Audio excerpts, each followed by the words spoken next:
Okay, and here we're going to continue looking at another example, putting it into a modern perspective with George Lucas and Star Wars. And so George Lucas admits that he read The Hero with a Thousand Faces, and he began to realize that Star Wars was matching up with this, and so he just went back and modified his draft to make it fit even better. So although when he was writing it, he didn't realize he was setting into this pattern, he realized that he did fit this pattern, and he just made it fit even better. So, again, we've already learned about archetypes. You know what archetypes are, so we can go through this. We know what the hero is. And in Star Wars, we have Luke Skywalker. We have the Herald. He brings a call to adventure. This is R2-D2.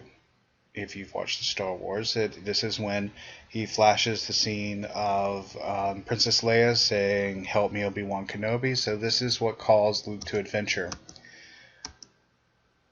We then have meeting the mentor. Here, Obi-Wan Kenobi. There are some other guardians, and again, different archetypes that you're not going to have to get into. You still just have to know the basic archetypes we've talked about. But just walking you through how George Lucas made Star Wars fit into the exact mold of the hero with a thousand faces.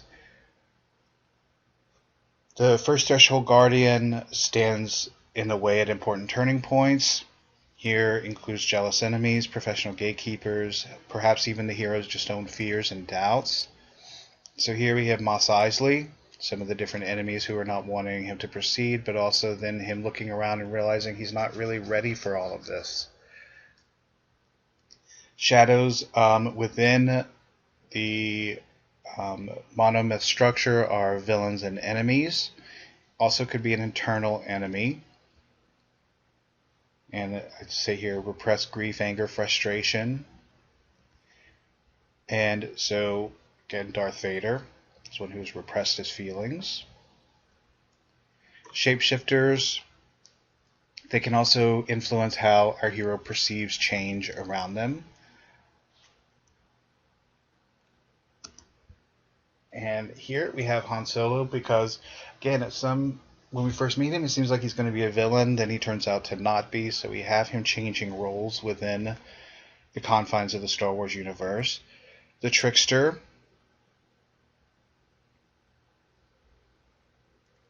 Just walking you through some of the information that you can read on the screen. And here we have C-3PO would fall into this category.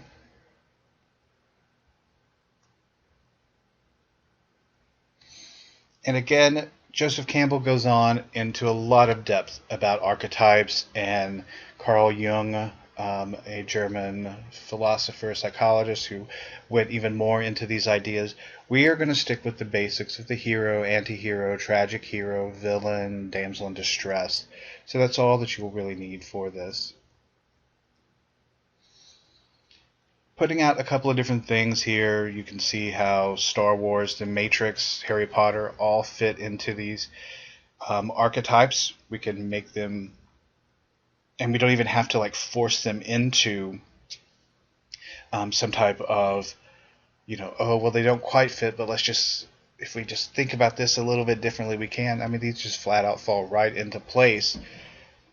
And so we can very easily see how the monomyth, even though it's used to look at how ancient myths were structured, we still use it a lot today in our storytelling.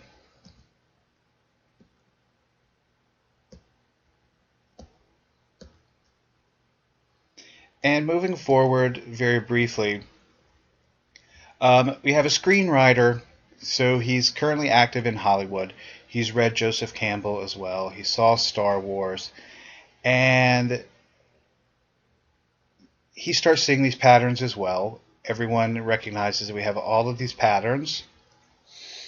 But then, again, we start adding in I Am Legend, Hobbit, Lord of the Rings, Dark Tower, American God, Ender's Game, Harry Potter. So all of this just keeps adding up. And so he created what was called the 7-page memo that really was a practical guide, so that people other screenwriters didn't have to go back and reread all of this material that Joseph Campbell had put out. He summarized it all down to a 7-page memo, made it practical use for Hollywood.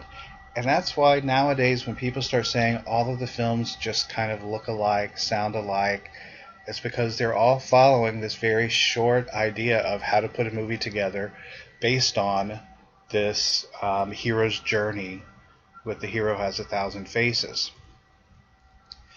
And